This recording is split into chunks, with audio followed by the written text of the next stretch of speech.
નમોસ્તુ નમોસ્તુ નમોસ્તુ નમો ઓરિયંતાણં નમો સિદ્ધાણં નમો વૈરિયાણં નમો વજ્રાયણં નમો લોયે સહસ્રાવણં ઓમકાર બિંદુ સંયુક્તમ નિત્યં ધ્યાયન્તિ યોગિનઃ કામદં મોક્ષદં ચૈવ ઓમકારાય નમો નમઃ. મંગલમ ભગવાન વીરો મંગલમ ગૌતમો ગણી મંગલમ કુંદ કુંદાર્યો જૈન ધર્મોસ્તુ મંગલમ સર્વમંગલ માંગલ્યમ સર્વકલ્યાણકારકમ પ્રધાનમ સર્વધર્માણામ જૈનમ જતુ શાસનમ. નમઃ સમયસારાય શ્વાનુભૂત્યા ચકાશતે ચિત્ સ્વભાવાય ભાવાય સર્વભાવાંતર્ચિતે.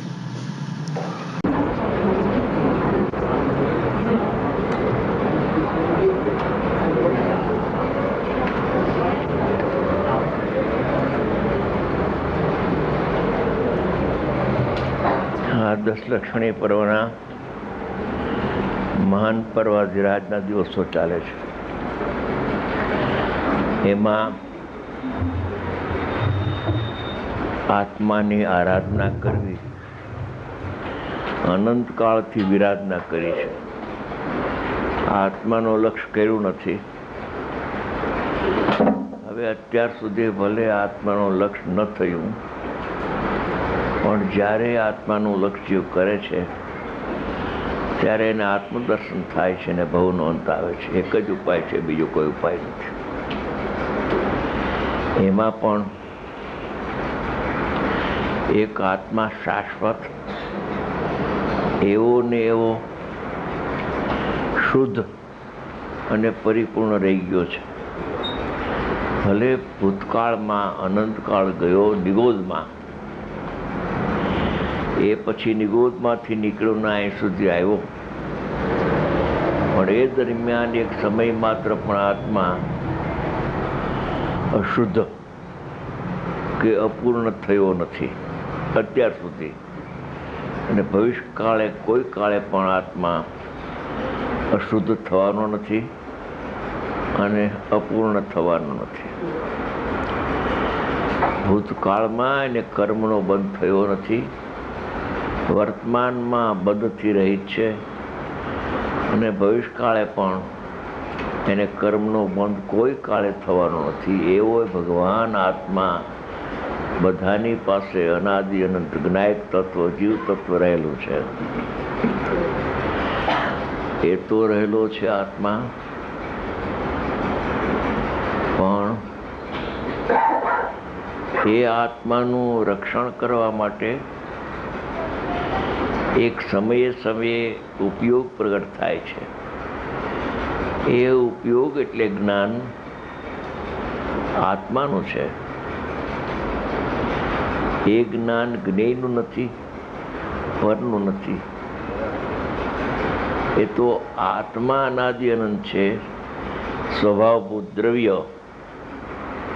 એમ એની સાથે રહેલો જે ઉપયોગ લક્ષણ એ પણ અનાદિ અનંત છે. જેમ આત્મા મલિન થતો નથી, એમ આત્માનો જે સામાન્ય ઉપયોગ છે એ પણ સ્વભાવભૂત છે, અને એ મલિન થતો નથી. ભૂતકાળમાં થયો નથી, વર્તમાનમાં મલિન માને તો પણ એ મલિન ન થાય એવો ઉપયોગ લક્ષણ છે, સ્વભાવભૂત છે. મલિન થાય નહીં.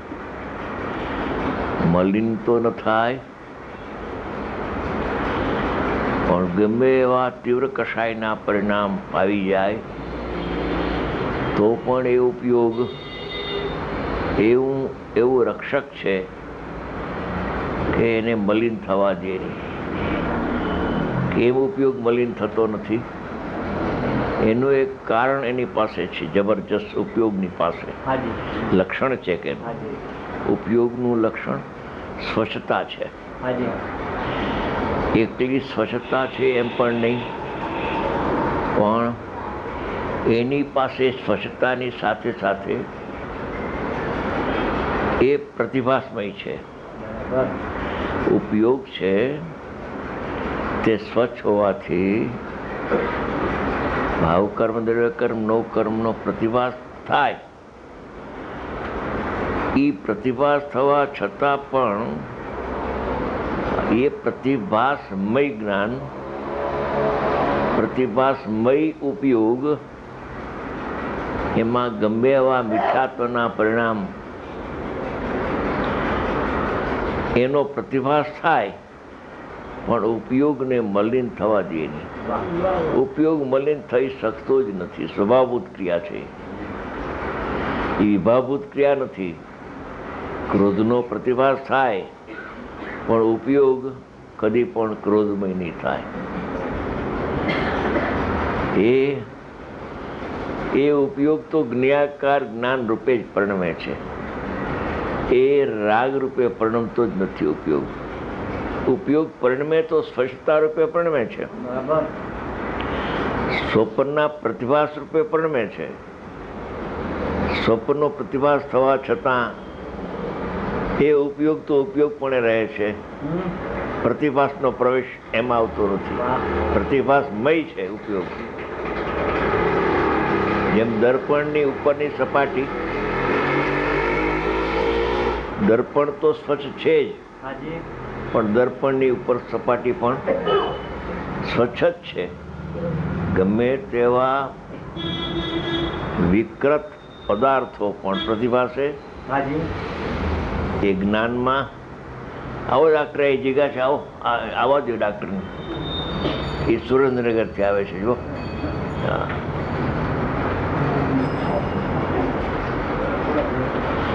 હા, ઉપયોગ એ રક્ષણ કેનું અત્યાર.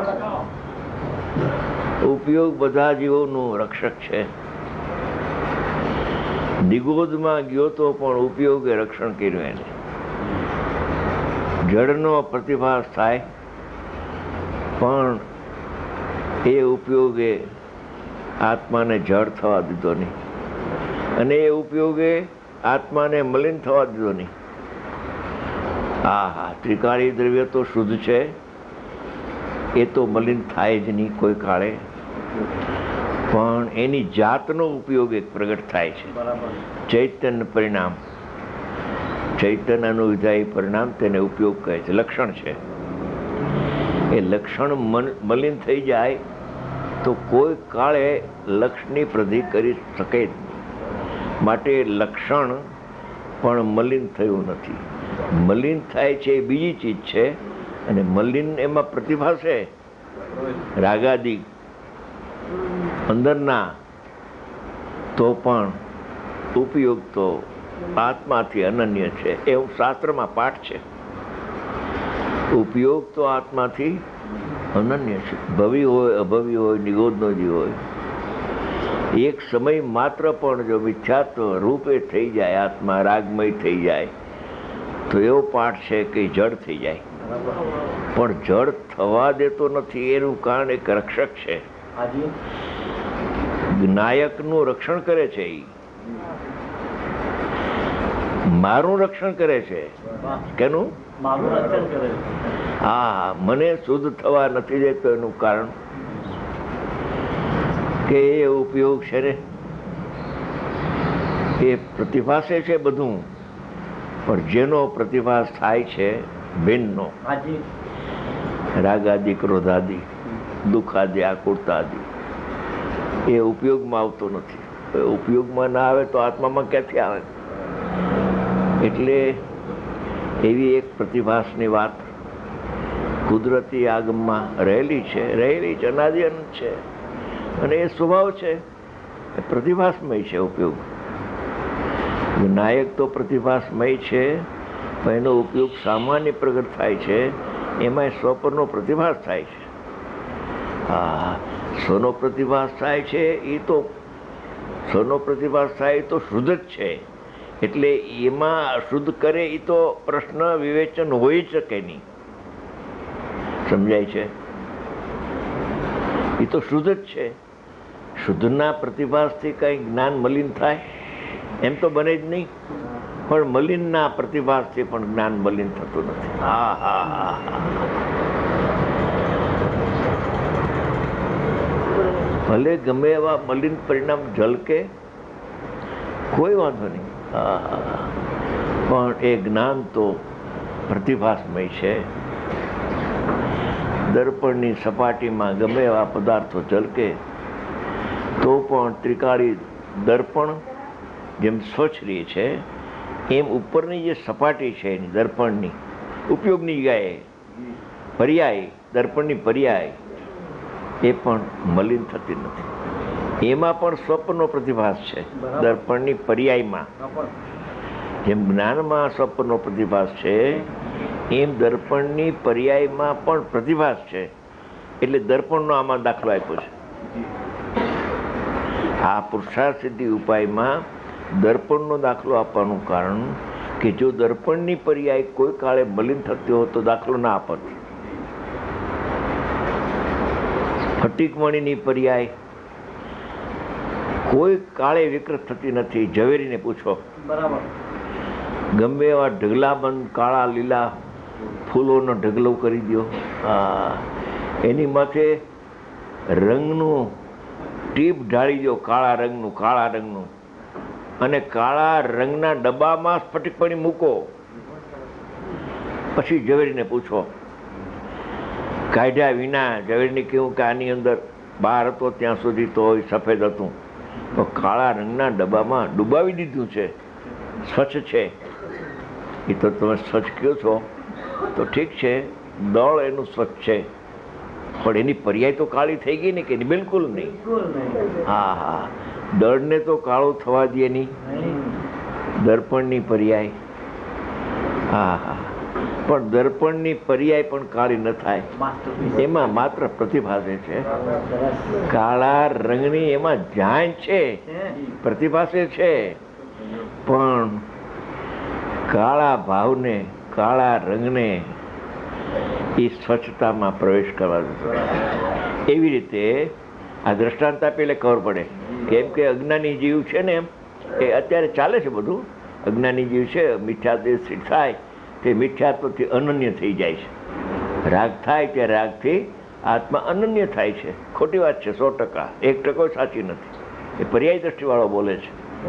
એની નજર પર્યાય ઉપર છે, દ્રવ્ય ઉપર નથી.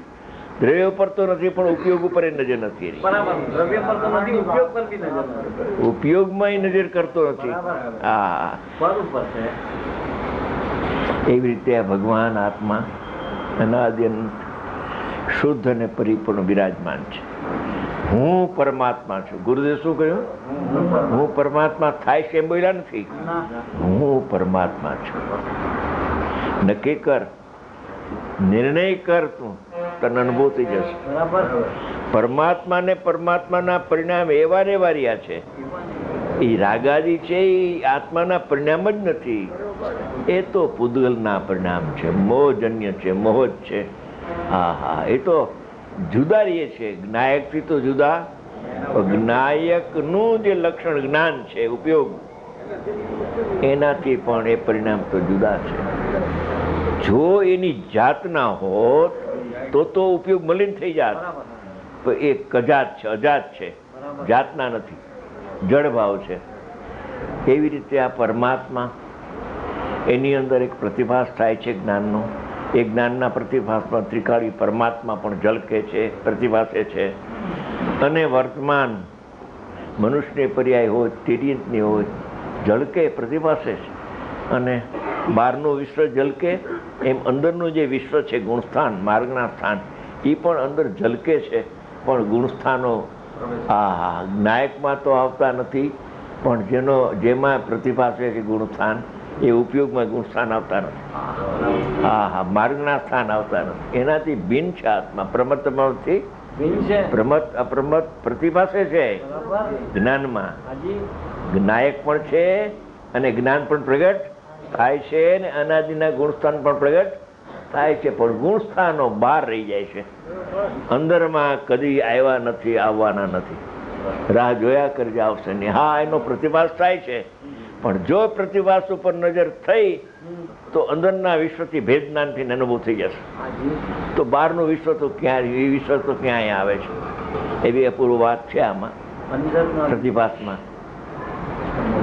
અંદરના વિશ્વથી ભેદ જ્ઞાન થઈને અનુભવ થઈ જશે. હા, પેલા બહારથી વિશ્વનું ભેદ જ્ઞાન, પછી અંદરનું. બહારનું ભાવ કર્મ, દ્રવ્ય કર્મ, નવ કર્મ છે. એ બધા બહારના વિશ્વ છે. હાજી પ્રભુ. આ આત્મા છે એક શુદ્ધ આત્મા છે, અને બાકી બધું વિશ્વ છે. જગતના પદાર્થો, 6 દ્રવ્યો, એની સંખ્યા, એ બધું વિશ્વ એટલે અનેકપણું.